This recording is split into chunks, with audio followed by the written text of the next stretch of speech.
L'éthique à Nicomach d'Aristote, livre 3e, chapitre 8. Les objets qui peuvent causer la crainte ne sont pas les mêmes pour tous les hommes sans distinction. Nous entendons par un objet vraiment à craindre celui qui dépasse les forces ordinaires de l'humanité. Et l'objet digne de crainte est en général celui qui peut effrayer un esprit jouissant de sa pleine raison. Mais dans tout ce qui concerne l'homme, il y a des différences de grandeur, des différences de plus et de moins. J'ajoute que ces différences qui s'appliquent aux objets de crainte peuvent également s'appliquer aux objets qui donnent de l'assurance au lieu d'effrayer. L'homme courageux est inébranlable, mais en tant qu'homme, ce qui ne veut pas dire qu'il ne craindra pas les dangers que l'homme sage doit redouter. Au contraire, il les craindra comme on doit les craindre, et il les supportera comme la raison veut qu'on les supporte, pour la beauté du fait, ce qui est la fin même de la vertu. C'est qu'on peut les craindre plus ou moins qu'il ne faut, de même qu'on peut redouter aussi comme très graves des dangers qui ne sont pas redoutables. Ces fautes diverses pourront venir tantôt de ce qu'on craint ce que l'on ne doit pas craindre, tantôt de ce qu'on craint autrement qu'on ne devrait, tantôt encore de ce que la crainte n'est pas justifiée dans le moment où on l'a, ou de ce que l'on se trompe de toute autre manière. On peut distinguer également toutes ces nuances pour les choses qui nous rassurent au lieu de nous effrayer. Celui qui supporte et sait craindre ce qu'il faut craindre et supporter, qui le fait pour une juste cause, de la manière et dans le moment convenable, et qui sait également avoir une sage assurance dans toutes ces conditions, celui-là est l'homme de courage, car l'homme courageux souffre et agit par une saine appréciation des choses et conformément aux ordres de la raison. Or, la fin de chacun des actes particuliers est toujours conforme au mode d'être de l'agent, et comme le courage est beau pour l'homme courageux, la fin qui se propose dans chacune de ses actions est conforme à ce noble but. Chaque chose n'est déterminée que par la fin à laquelle on la rapporte, et par conséquent c'est pour la beauté du fait que l'homme courageux supporte et fait tout ce qui constitue le vrai courage.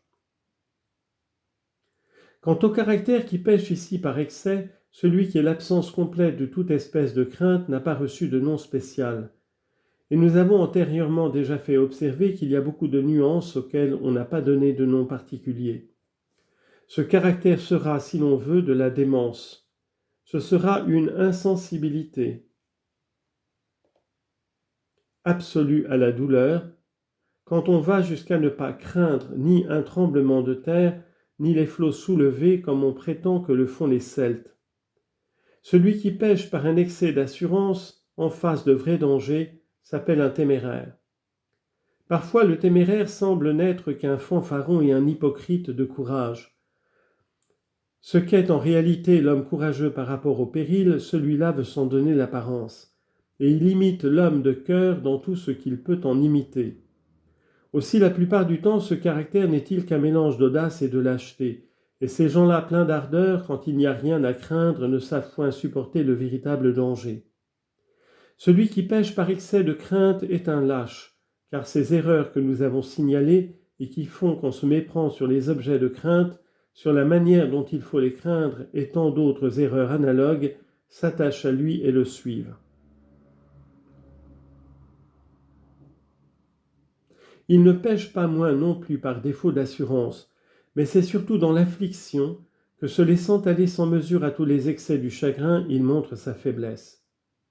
Par suite, comme il craint toujours, il a la plus grande peine à concevoir de l'espérance, tandis que le brave est tout le contraire, car l'assurance est d'un cœur qui a bon espoir.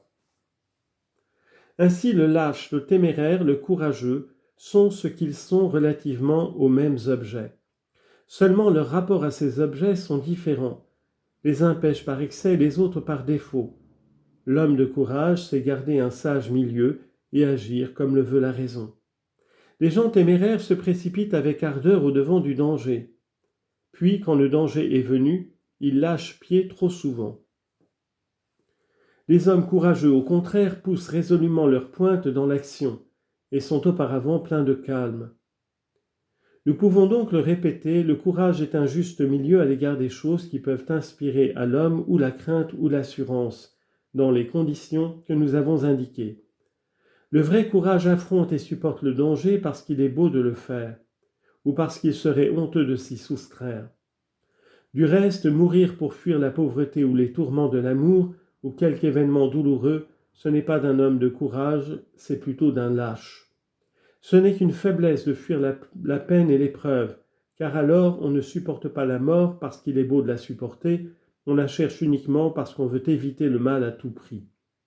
Le courage est donc à peu près tel que nous venons de l'esquisser.